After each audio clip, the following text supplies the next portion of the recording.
Hujan deras yang mengguyur wilayah Bandar Lampung, Jumat, tanggal 4 Februari tahun 2022, petang menyebabkan tanah longsor. Longsoran tanah mengenai dinding bagian belakang sebuah rumah di Jalan Tangkuban Parahu, Gang Manggis, Kupang Kota, Teluk Betung Utara.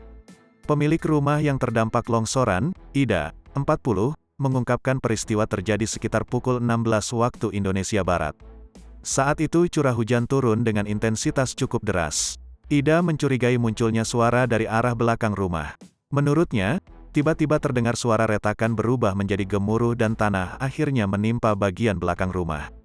Bunyi yang pertama kita lihat keluar belum, yang kedua itu langsung kena, kata Ida, Sabtu, tanggal 5 Februari tahun 2022.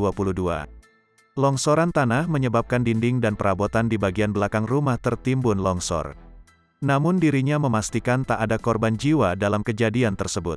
Gak ada, cuma tanahnya ini masuk ke dapur, kata Ida.